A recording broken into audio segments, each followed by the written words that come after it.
एक भाई को बड़ी ही कम उम्र में ऐसा एक फोड़ा सा हो गया, एक फुल सा गया। और जब डॉक्टर के पास वो पहुंचा तो डॉक्टर ने कहा शायद ये कैंसर की ओर जा रहा है, हो सकता है आपको कैंसर डिटेक्ट हो रहा है, आपको इसकी जांच करानी चाहिए। तो अब जब कैंसर की बात आ जाती है तो सच में चिंता तो हो ही जाती है। कैंसर जैसी बीमारी होती है तो सबके अंदर एक अंदर से परिणामों में ऊपर नीचा हो जाता है। और बस ऐसे ही हुआ, वो पहुंचा डॉक्टर के पास, उसकी जो भी वाइफ सी जो होती है कैंसर की रिपोर्ट्स होती है ये वो सब हुई। होते ही डॉक्टर ने अगले दिन रिपोर्ट दे दी, आपको 4 स्टेज का कैंसर है, आपको 4 स्टेज का कैंसर है। जैसे ही आप इसका इलाज हम नहीं कर पाएंगे, हम क्षमा चाहते हैं, हमारे मेडिकल में हमारे साइंस में अब आपको हम नहीं बचा पाएंगे। ये जो कैंसर है ये बड़ा ख़तरनाक कैंसर है, वो आपके शरीर में पूरी तरीके से फैल रहा और फैल जाएगा। वो घबरा गया, और जब वो घबरा गया तो उसे ऐसा लगा कि अब क्या है, मेरा जीवन तो क्या है, अंत है, और मेरा जीवन अंत है तो कुछ बचा नहीं है। अब बचा नहीं है तो फिर क्या है, वो भगवान को याद करता है और सबसे पहले वही कहता है मैं जितना अच्छा कार्य कर लूँ, क्या भरोसा अब अगला जन्म मनुष्य पर्याय मिले ना मिले। उसने जितना दान करने की भावना थी सब कर ली, तीर्थ क्षेत्रों की भावना थी उसकी भावना भी भा ली, कहीं और भी ऐसा लगता था कोई अच्छा काम कर लूँ कर लिया। और जिन लोगों से उसकी टसल थी सबने बताया अच्छा उत्तम क्षमा करो तो कल्याण होगा, उसने सबसे क्षमा याचना कर ली, सब कुछ अच्छा कर लिया, क्योंकि उसे लग रहा था कि अब मेरे दिन बहुत कम है, डॉक्टर ने तो बोल ही दिया है। और फिर इसी बीच में 4 दिन बाद पुनः उसके पास मैसेज पहुंचता है, बोले हम क्षमा चाहते हैं, आपकी वो रिपोर्ट आपकी नहीं थी, वो नाम एक जैसा था इसलिए हम आपको बता दिया, हमने आपको बता दिया। तो अब उस व्यक्ति ने सोचा कि मेरे अंदर कितना परिवर्तन आ गया, मेरे अंदर कितना चेंजेस आ गया। मैंने कभी दान नहीं किया, मैंने तीर्थों के दर्शन नहीं किए, कभी किसी से क्षमा नहीं मांगी। जब मुझे पता चला कि मेरी आयु महीने 15 दिन 2 महीने में चली जाएगी तो मैंने सब कर लिया और अपने आप को अपना जीवन बहुत अच्छा बना लिया, अपने जीवन को उत्कृष्टता की ओर ले लिया। मतलब मैंने अपने जीवन में जो नहीं करने था वो सब कुछ एक इन 5-4 दिनों में मैंने कर लिया। तो क्या है, आप क्या समझते हैं, जैसे एक कैंसर की बीमारी बता दी गई और फिर उसके बाद उसका जीवन पुनः एक बहुत अच्छा जीवन बन गया। फिर उसे यही लगा कि आज नहीं तो कल, कोई भरोसा नहीं मेरी मौत का कब आ जाए, आज तो मेरे पुण्य से ये कैंसर की गठान नहीं थी, सामान्य गठान थी और मैं बच गया। हो सकता है ऐसा कहीं हमारे साथ हो जाए तो हम भी ये समझे ना कि कब कौन सी बीमारी आ जाए और कब हमारे प्राण चल जाए, तो हम रियल लाइफ जिए ना, ये समझें कोई भरोसा नहीं है कल का, अरे पल का भरोसा नहीं है, तुम कल का क्या भरोसा करें। और अपने जीवन को अच्छा बनाएं, और अपने जीवन को अगर अच्छा बनाना है तो 4-5 बातें बोल रहा हूँ। सबसे पहली बात कि आपके जीवन का बेस्ट विजन क्या है, आपके जीवन का बेस्ट विजन क्या है। विजन मतलब समझ रहे हैं ना आप, विजन का तात्पर्य क्या होता है, आया नहीं आया समझ, विजन मतलब नहीं आया, क्या आया बोलो, हाँ सोच, लक्ष्य, क्या बात है, सोनू भाई बोल रहे हैं हमारा लक्ष्य क्या है। मैं आपसे ये पूछ रहा हूं आपके जीवन का बेस्ट विजन क्या है। एक विजन है वर्तमान दर्शिता, एक विजन है दीर्घदर्शिता और एक विजन है हितदर्शिता। 3 प्रकार के विजन है। तो जिंदगी के अंत तक दीर्घदर्शिता चलती है और हमारे जीवन को ऊंचा उठाए, और मृत्यु की बात तक की जो हमारे साथ जाए वो हितदर्शिता। तो आप कौन से कार्य कर रहे हैं। वर्तमान दर्शिता तो क्या कहलाती है, वर्तमान दर्शिता का तात्पर्य यही कि हम वर्तमान को देखते, भैया हमें सर्दी ना हो जाए, ऐसा यहाँ बोला था, बोले सीताफल पे हाथ नहीं धुला नहीं सर्दी हो जाएगी, ये वर्तमान दर्शिता है। आपको पता है अगर हमने हाथ धो लिए तो क्या हो जाएगा, सर्दी हो जाएगी। और दीर्घदर्शिता वो है कि नहीं आखिरी तक हमारा जो ये जीवन है, ये आखिरी तक हमें कोई दुख ना हो। मान लीजिए हम ऐसा कोई काम ना करें जिसके माध्यम से हमारे लिए इस जीवन में कोई परेशानी हो। और हितदर्शिता क्या है, हितदर्शिता ने मृत्यु के बाद तक जो हमारे साथ जाए वो हितदर्शिता है। मैं आपसे यही बोल रहा हूँ, आपका विजन वर्तमान दर्शिता है, आपका जीवन दीर्घदर्शिता है कि आपका जीवन हितदर्शिता है। हितदर्शिता है, कौन ने किसने कहा हितदर्शिता है, ऐसा आप हित का कार्य करते हैं। आपको आपका कल दिख रहा है, भविष्य दिख रहा है, मैं क्या करूंगा और उसके माध्यम से क्या मिलने वाला है, मेरा कल क्या होगा, ये दिख रहा है आपको। अच्छा एक बात बताओ, दुख में से सुख में जाने के बाद मन सबका होता है, सबका होता है कि हम दुख से कहाँ जाएं, सुख में जाएं। और परंतु दुख में जाने के बाद आप धर्म करते हैं या उसी संसार में भटके, मतलब दुख निश्चित रूप से जब आपके पास दुख होगा तो आप बिल्कुल निश्चित भगवान को याद करोगे। लेकिन मैं आपसे इतना ही पूछ रहा हूँ कि दुख में आपने भगवान को याद किया, लेकिन जब सुखी हुए तब आपको कौन याद आता है? जब बीमार हुए तो दुख और याद आता है, दुकान पर नहीं गए ये याद आता है, कि मंदिर नहीं जा पा रहे ये याद आता है। जब आप बीमार होते हैं, अपने मन को टटोलना मेरे इस प्रश्न को, तब आपके मन में क्या लगता है कि मैं दुकान नहीं जा पा रहा हूं या मंदिर नहीं जा पा रहा हूं? बोलो भैया, मेरा प्रश्न ही है आपसे। जब आप अस्वस्थ हो जाते हो, जब आप अस्पताल में भर्ती रहते हो, जब आप बिल्कुल बेड रेस्ट हो जाते हो, तब मन में क्या लगता है कि मैं दुकान पर नहीं जा रहा हूं या मैं मंदिर नहीं जा पा रहा हूं? क्या लगता है, बोलो तो सही। दुकान पर नहीं जा रहा हूं, सच्ची सच्ची बात बोल दी। किसने बोली? बहुत अच्छा, उसके लिए ताली बजाओ। अधिकतर हमें यही लगता है कि मेरी दुकान छूट रही है, मेरा व्यापार छूट रहा है, मेरा बिजनेस छूट रहा है। अच्छा बताओ, आपकी दुकान पर मंदी है और मंदी की वजह से तेजी आ गई, और पुण्य से उस तेजी का जो भी तेजी आई है उसका उपयोग संसार में करके उसमें करते हो धर्म के। एक छोटा सा बच्चा, संस्कार, क्या उम्र है उसकी, सोचो, अभी अभी विवाह हुआ है, लेकिन भाव कितने अच्छे हैं उसके। क्या है, पूरा परिवार, सबकी आंखों से आंसू थे, माँ की भी आंखों से, बहन की भी आंखों से, पत्नी की भी आंखों से, खुद की आंखों से आंसू थे। ये जो कार्य उन्होंने किया ना, ये हितदर्शिता का कार्य है। आने वाले भवों तक के लिए उन्होंने अपने आप को अजर अमर कर लिया। आप समझना, जब तक वो प्रतिमा रहेगी तब जब जो लोग उनको नमोस्तु करेंगे और सम्यक दर्शन की प्राप्ति होगी, निश्चित मान के चलना वो सब का सब पुण्य का खाता उस बालक के खाते में जाएगा। छोटा सा बालक है, कोई दमदार नहीं रहा, इतनी पूरी आ रहा हूँ जैन समाज में, लेकिन उसने हिम्मत वाला काम किया। नहीं महाराज जी, मैं ही करूँगा जो मेरे पिताजी ने संस्कार दिया है, क्योंकि पिताजी ने नीचे की प्रतिमा विराजमान करी है, तो मैं उनका बेटा ऊपर की प्रतिमा विराजमान करूँगा। पैसा तो बहुत से लोगों के पास है, कमी नहीं है पैसों की, लेकिन ऐसा दिन देने वाला भी अंदर से चाहिए। ये कहलाती हितदर्शिता। मेरा पूरा प्रवचन मैंने बदल दिया उस बच्चे को देखकर कि हितदर्शिता है। निश्चित मान के चलना कि जब आपके पास पैसा आता है तो आप उसको संसार में उपयोग करते हो कि धर्म में उपयोग करते हो। क्या देखा उसने? लेकिन नहीं, उसने वो कल देखा है, उसने आगे वाला कल देखा है, इसलिए वो उस कल को सुधार रहा है सब अच्छे अच्छे कार्य करके। मैं फिर बता रहा हूँ, जिस दिन प्रतिमा आएगी उस दिन आपको लगेगा क्या भव्य प्रतिमा आई है, क्या दिव्य प्रतिमा आई है। ऐसी सुंदर प्रतिमा आप जाके देखना।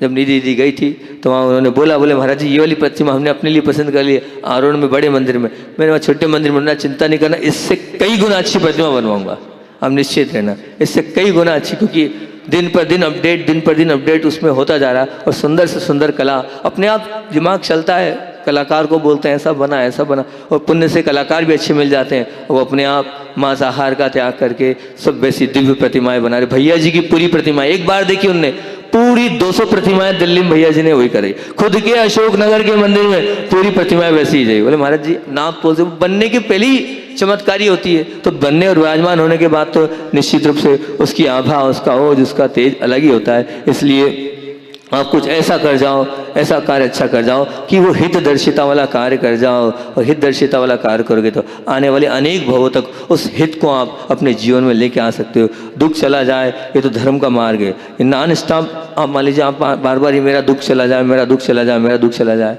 ये आप बार बार सोचते हो, लेकिन दुख जाएगा कैसे ये नहीं सोचते हो।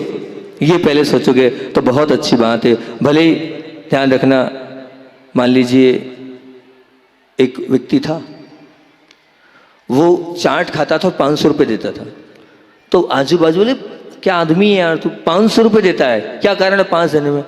तो उसने एक बात बोली, बोले जब मेरे जेब में कुछ नहीं होता था तो ये चाट वाला फ्री में मुझे खिला दे, ले भूखा मत जा, ले भूखा मत जा और खिला दे। आज मैं अमीर करोड़पति लखपति बन गया हूँ तो किसकी बदौलत बना? इसने मेरी पेट की भूख शांत करी थी, इसलिए आज मैं इसको चौगुना 10 रुपए की चाट के 500 रुपये दे रहा हूँ। इसलिए मैं आपके पास जो भी है ना, वो किसकी दया से?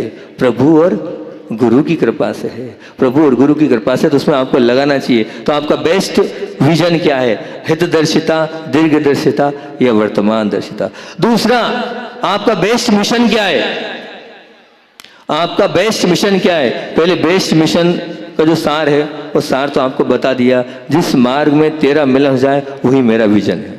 क्या बोल दिया मैंने?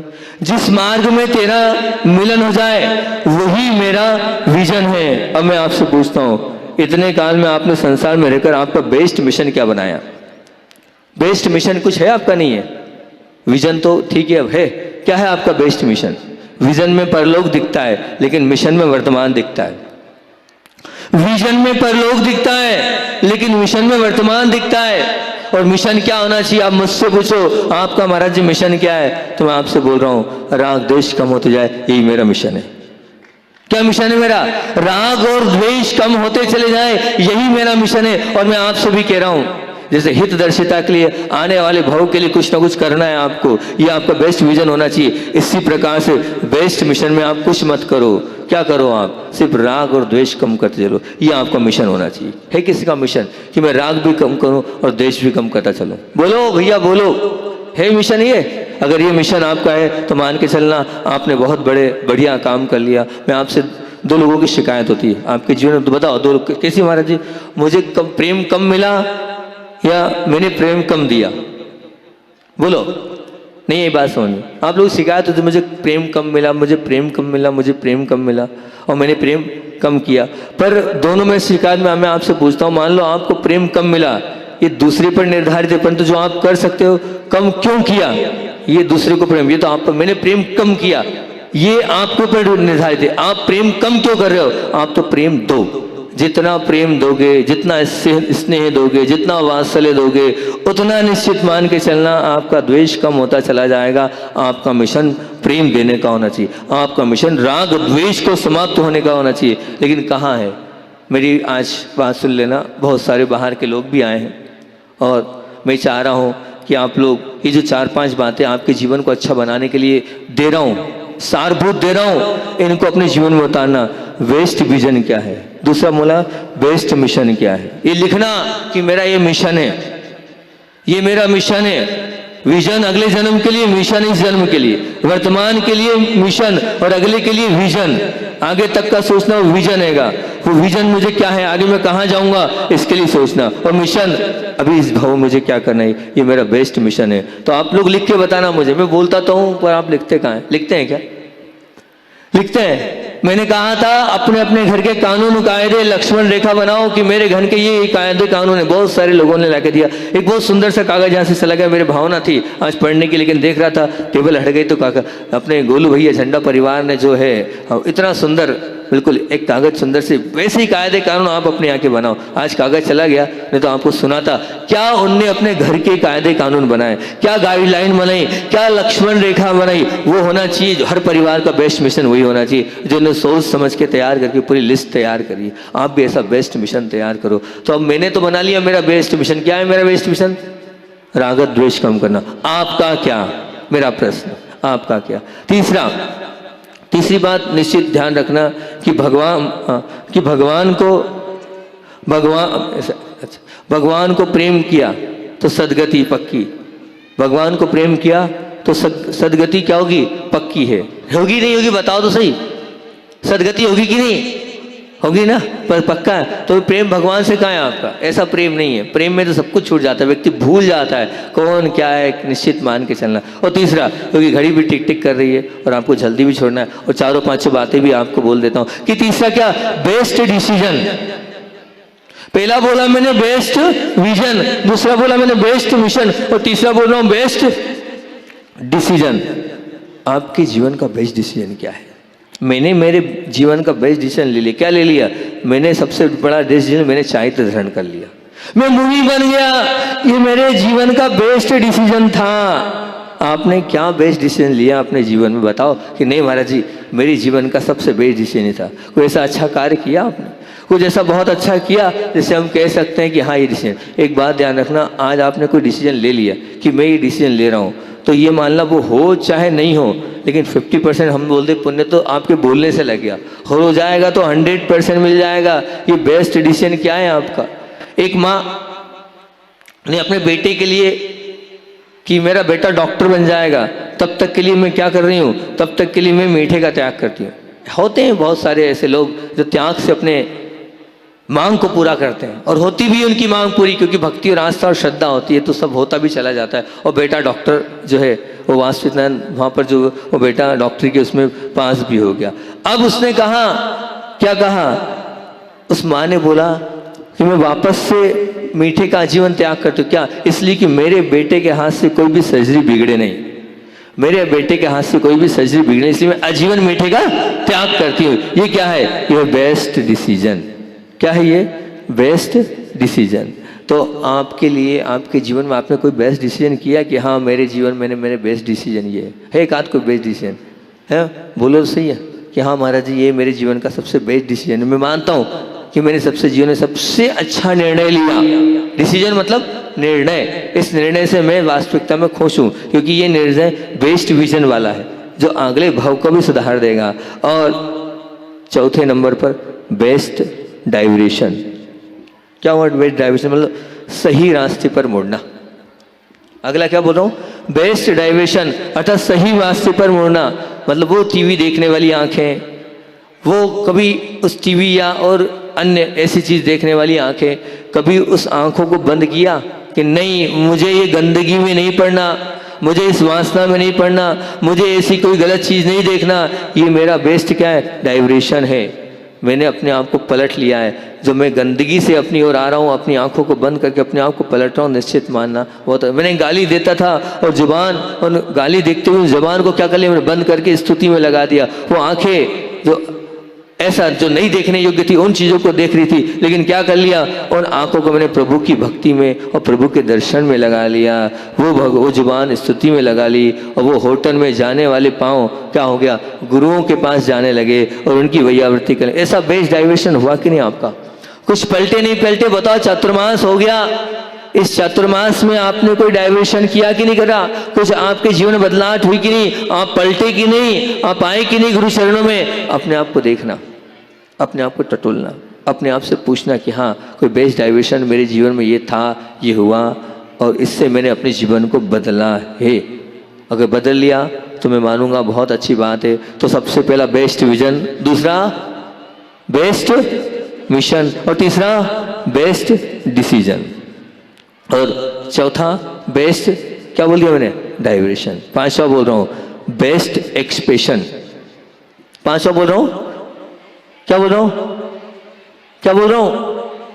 Best expression. क्या होता है हमारे जब इंग्लिश में वर्ड्स बोल जाते हैं बहुत सारे लोगों को, कभी किसी कोई बोलता है हमारे जब इंग्लिश बहुत अच्छी लगती है आपके मुख से, कोई बोलता है महाराज जब इंग्लिश में क्या क्या बोल जाते हो, कुछ समझ में नहीं आता है। दोनों उसका हिंदी भी कर देता हूँ। बेस्ट एक्सप्रेशन का मतलब होता है आपका अच्छा व्यवहार। कब आपके जीवन में अच्छा व्यवहार हुआ?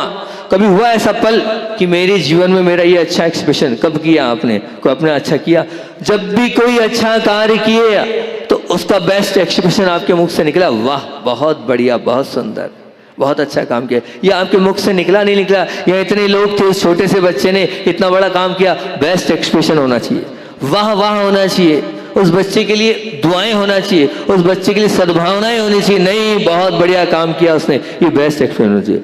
जो आपके उपकारी हैं, कभी उन उपकारियों के लिए आपने धन्यवाद का व्यवहार किया? धन्यवाद दिया आपने कि हाँ हम धन्यवाद देते हैं? ये बेस्ट एक्सप्रेशन है। मान के चलना आपने अपने बुरे पर भी अपराध बोध है तो वो भी बेस्ट एक्सप्रेशन। कभी आपसे गलती हो जाए, अब उस गलती के लिए अपने अंदर से आप क्या दुखित हो जाओ, व्यथित हो जाओ कि मेरे से गलती हो गई, ये बेस्ट एक्सप्रेशन है। पूरे जीवन का सबसे अच्छा काम है। मैं बार बार बोलता हूँ गलती सबसे होती है। ऐसा कोई भी नहीं यहाँ बैठा जिससे, मैं भी यहाँ बैठा हूँ तो इसलिए भटक रहा हूँ कि मैंने गलतियां करी है, नहीं तो मैं भगवान के बाजू में नहीं बैठ जाता क्या? सबने गलतियां करी हैं, गलतियों के हम पिटा रहे हैं तभी तो संसार में हट रहे हैं। लेकिन बेस्ट एक्सप्रेशन जब होगा उस गलती को स्वीकार कर लो, उस गलती को मान लो, उस गलती को जाकर आप गुरु चरणों में बता दो कि मैंने ये गलती हो गई है, अब आगे मैं इस गलती को नहीं करूँगा। ये आपके जीवन का बेस्ट एक्सप्रेशन है। ये मान के चलना ये बेस्ट एक्सप्रेशन है। या मान लीजिए किसी से गलती हो गई और आपने उसको क्षमा कर दिया, ये आपके जीवन का क्या था? अच्छा व्यवहार था, बेस्ट एक्सप्रेशन था। गलती मेरी नहीं थी, गलती उसकी थी, और मुझे जायज था उसको डांटना, चिल्लाना, मारना, जो कर सकता हूँ कर सकता हूँ। लेकिन उसके बावजूद भी, इतना होने के बावजूद भी मैंने क्या किया? ना डांटा, ना चिल्लाया, ना कुछ बोला, कोई भी नहीं किया। और क्या बोल दिया? कोई बात नहीं भैया, सब हो जाता है, गलती ऐसे आप चाहते थोड़ी थे गलती करना, हो गई गलती, कोई बात। इतना बोल दो, ये क्या है? ये बेस्ट एक्सप्रेशन, ऐसा अच्छा व्यवहार आपके जीवन में हुआ तो ये मान के चलना आपने बहुत उत्कृष्ट अपने जीवन में कार्य किया। मैं एक बात बोल रहा हूँ आपके जीवन को बेस्ट बनाने के लिए, ये जितनी भी बातें बोल रहा हूँ, आप सबको बेस्ट लाइफ चाहिए, चाहिए नहीं चाहिए? बेस्ट लाइफ चाहिए ना, और बेस्ट लाइफ चाहिए, सक्सेसफुल जीवन चाहिए, तो उस बेस्ट के लिए मैं आपको बता रहा हूँ कि बेस्ट विजन भी होना चाहिए, बेस्ट मिशन भी होना चाहिए, और बेस्ट डिसीजन भी होना चाहिए, और बेस्ट डायरेक्शन भी होना चाहिए, और साथ में बेस्ट एक्सप्रेशन, अच्छा व्यवहार भी होना चाहिए। ऐसे अच्छे व्यवहार आपने कितनी बार किए? मैं फिर बोल रहा हूँ, आपके जीवन में ऐसे कितनी बार ऐसे पल आए कि गलती मेरी नहीं थी, गलती उससे की है और मैंने क्षमा किया, मैंने माफ किया, मैंने उससे कहा कोई बात नहीं। इतना ऐसा कितनी बार आपने किया? टटोलो अपने आप को, कितनी बार ऐसा आपने किया कि बिल्कुल जायज है आपका, फिर भी उसके बाद भी वो कार्य आपने नहीं किया? ये क्या किया? क्षमा। ये क्षमा क्या है? आपने माफ़ी मांगी है। ये माफ़ी मांगना क्या है? उत्तम धर्म है हमारे यहाँ। ये आपका अच्छा व्यवहार था, ये अच्छा व्यवहार आपने किया या नहीं किया, मेरा आपसे प्रश्न है, वो सब आप समझो। और अंतिम है बेस्ट ओकेशन। अगला क्या बोल रहा हूं? बेस्ट ओकेशन, अर्थात क्या? श्रेष्ठ प्रसंग। आपके जीवन में आपके ऐसे कौन से बेस्ट प्रसंग है जिन प्रसंगों को याद करके आप गदगद हो जाओ? ऐसा कोई ओकेशन है, ऐसा कोई प्रसंग है? भगवान का कोई दर्शन, कहीं पंच कल्याण में कुछ बने हो, कोई विधान में आप बैठे हो, क्या कहीं ऐसा कोई दीक्षा देख के आपके भाव हुए, या गुरु जी को आहार देते हुए आपको कुछ ऐसा लगा हो, या आपके जीवन का और कोई बेस्ट प्रसंग जिसको देखकर आप अंदर से प्रसन्नचित हो जाओ, जिससे देखकर आप अंदर से गदगद हो जाओ? ऐसा कोई बेस्ट ओकेशन है, श्रेष्ठ प्रसंग है आपके जीवन में जिसको याद करके वो एक बेस्ट प्रसंग आपके पूरे जीवन के पाप को धो दे? ऐसा कोई ओकेशन है, ऐसा कोई प्रसंग है कि ऐसा कोई अच्छा मैंने कार्य कर लिया कि जीवन के जितनी भी गंदगी थी मैंने उस एक ही ओकेशन से साफ कर डाली, उस एक ही ओकेशन से मैंने अपने आप को पवित्र पावन बना लिया? कोई हो तो बहुत अच्छी बात है कि कोई गुरु का प्रेम वाला प्रसंग हो, या और कोई भी मुझसे कुछ पूछता है आपके बेस्ट ओकेशन कौन सा है, तो मैं हमेशा एक ही, या मैं से बोलता आपका गोल्डन समय कौन सा है, तो मैं हमेशा एक ही बात बोलता हूँ। मैं हमेशा बोलता हूँ, जब भी मेरे गुरुदेव अपने मुख से दुर्लभ बोलते थे तो मैं समझता था मेरे जीवन का सबसे उत्कृष्ट समय है, ये मैं मानता था। और दूसरा, मुझसे पूछा तो जब भी मैंने गुरुदेव की व्यावृत्ति करी है, अकेले में गुरुदेव को प्रतिक्रमण सुनाया, अकेले में जहाँ किसी को हिम्मत नहीं है वहाँ तक की व्यावृत्ति जैसे मैंने करी है, तो मैं मानता था मेरा बेस्ट ओकेशन है, मेरा बेस्ट। वो उस दृश्य को जब भी मुझे गुरु जी की याद आती है, मैं वो सब दृश्य याद करता हूँ, वो सब श्रृंखलाओं को याद करता हूँ, मैं गदगद हो जाता हूँ, मेरा मन पवित्र हो जाता है, मेरा मन पावन हो जाता है, मेरी विशुद्धि कई गुना बढ़ जाती है। ये मेरे बेस्ट ओकेशन है। और जब भी कोई ऐसी सामायिक मेरी बहुत अच्छी हुई है, उन दृश्यों को मैं 52 गजा के दृश्यों को याद करता हूँ। जब मुझे लगता था कि मैंने अध्यात्म कुछ हुआ, मैंने आत्मा तक पहुँचने का प्रयास किया, और भी ऐसी जब भी जहाँ की सामायिक में उसको बिल्कुल अटैच, मैंने कहा था ना कि मेरी सामायिक बहुत कम जगह अच्छी होती है। एक सामायिक दीक्षा दिवस के समय जब मैं बैठा था अरहनाथ बाबा के चरणों में, और वो मैं तो नहीं बताऊँगा मैंने क्या देखा, वो इतने लोगों के बीच में नहीं क्लियर करूंगा, पर लगा कि वास्तविकता में वहाँ पे विशुद्धि की उस गंगा में नहाया था मैं। तो ये मेरी बेस्ट ओकेशन है जिनको याद करके मैं अपने पाप धो लेता हूँ, अपने आप को पवित्र बना लेता हूँ। मैं आपसे पूछ रहा हूँ, आपके जीवन के बेस्ट ओकेशन क्या है? क्या ऐसा कोई सा दृश्य है, ऐसा कोई श्रेष्ठ प्रसंग आपके जीवन में जिसको आप बार बार याद करके अपने जीवन को अच्छा बना सको, अपने जीवन को उत्कृष्ट बना सको? वो गुरुदेव को आहार दिया हो कभी आपने, वो आपको अच्छा लग रहा हो, या ऐसा कोई कार्य जिससे आपके आंख से आंसू आ जाए कि हाँ ये सचमुच में मेरे जीवन का उत्कृष्ट कार्य था? तो ये बेस्ट ओकेशन भी निश्चित होना चाहिए। जीवन को अगर उत्कृष्ट बनाना है तो 5-6 चीज़ें मैंने दी है, आप अगर इन 5-6 चीज़ों पर विचार कर लोगे, समझना आपका जीवन अच्छा बन जाएगा, उत्कृष्ट बन जाएगा। बेस्ट विजन, पहले कौन सा? विजन मतलब क्या? अगले जन्म की चिंता, अगले जीवन में मुझे कहाँ जाऊंगा, मैं क्या कर रहा हूँ उसके माध्यम से अगले जीवन में कहाँ जाऊंगा। बेस्ट मिशन, इस जन्म में मुझे क्या करना है, मैंने तो मेरा बता दिया, राग और द्वेष कम करना है। तीसरा बेस्ट डिसीजन, मैंने मेरे जीवन में जो डिसीजन में ले रहा हूँ, हर कार्य करने के पहले 10 बार सोचना ये मेरा जीवन जो मेरा डिसीजन है बेस्ट है कि नहीं, ये मैं जो कर रहा हूँ उसके माध्यम से क्या प्राप्त करूंगा, और अगर वो बेस्ट डिसीजन है तो बहुत अच्छी बात है। फिर बेस्ट डाइवर्शन, कब मैंने सही रास्ते पर मुड़ा हूँ, गलत जाते जाते अपने आप को मूव किया और कुछ अच्छा अपने जीवन में ले आया हूँ, उन पलों को याद करना कि नहीं यहाँ पर मैं अपने आप को मैंने मोड़ कर अपने आप को अच्छा बना लिया। फिर बेस्ट एक्सप्रेशन, बिल्कुल ऐसे एक्सप्रेशन जिसको देखकर सब लोग गदगद हो जाए और अपने आप का भी भला कर ले, तो मान के चलना ये मैंने जीवन का उत्कृष्ट कार्य किया है। और फिर उसके बाद मैंने बोला है बेस्ट ओकेशन, बस बेस्ट प्रसंग भी आप याद रखना। मैंने डॉक्टर साहब से कहा, डॉक्टर साहब आपने ठीक तो किया, एक बार बताओ तो सही कौन कौन सी बीमारियां ठीक करोगे। तो उन्होंने मुझसे बोला महाराज जी पेट से संबंधित सब, एसिडिटी हो, कब्ज हो, पाइल्स हो, ऐसी ठीक हो जाएगी। वजन तो 10 किलो से गारंटी से खत्म कर देंगे हम। दुबलापन की, मैंने कहा आप अभी मोटा, बोले हम पतले को मोटा भी कर देते हैं। मैंने कहा बहुत बढ़िया बात है कि पतले को मोटा, मोटे को पतला भी कर देते हैं, स्पाइन की सभी बीमारियां ठीक कर देते हैं, नसों की कमजोरियों को भी ठीक कर देते हैं, सर्वाइकल, मधुमेह जैसी बीमारियां, और सबसे बड़ी दिक्कत थी मैंने वो बोला वो भी हो जाएगा, high blood pressure, low blood pressure जैसी बीमारियां, हृदय रोग से आज हर व्यक्ति पीड़ित है उसको भी ठीक कर देते हैं। स्त्री से रोग संबंधित जैसे मांझपना है या गर्भाशय की बीमारी है, जो कहना चाहिए माहवारी की बीमारी, वो भी ठीक कर देते हैं। सर्दी, खांसी, स्किन डिसीज तक के रोग वो ठीक कर रहे हैं। उस 6-7 दिनों में वो खाना पीना और पूरी प्रक्रिया आपको सिखाएंगे। आप अगर उसको लाभ लेंगे तो बहुत अच्छी बात है। कि और मैं तो आपसे ये बोल रहा हूँ कि जितने लोग बैठे लेकिन वो जो ज्ञान दें उस ज्ञान को जरूर सुनना। और मैंने कह ही दिया कि मेरे पास जो इकट्ठा 20-25 साल का जितना रहेगा उतना भी मैं आपको देते जाऊँगा। ये लो, आप तो ठीक हो, अपने शरीर स्वस्थ रहेगा तो निश्चित रूप से आप स्वस्थ रहेंगे, और शरीर स्वस्थ नहीं तो कोई कार्यकारी नहीं है। इस संयोजना को बहुत अच्छे से आप करें। ये वास्तविकता में बहुत सुंदर संयोजना है कि वो इन चक्रों के अपने शरीर की ऊर्जा से आपको ठीक करेंगे, कोई दूसरा ठीक नहीं, आप ही स्वयं अपनी ऊर्जा से ठीक होंगे। आप लोग से मैं ये बोल रहा हूँ, मैं आपके बीच में 4 महीने से ध्यान करा रहा हूँ, क्या उस ध्यान के रिजल्ट है कि नहीं? आप बताओ, आप लोग उससे लाभान्वित हुए कि नहीं? आपकी बीमारियां दूर हुई कि नहीं? बस वही प्रक्रिया है, वो उसी प्रक्रिया को बहुत अच्छे से सिखा रहे हैं और बहुत अच्छे से बताएंगे आपको और बहुत अच्छे से समझाएंगे आपको। तो जितना आप ले सकते ले लेना।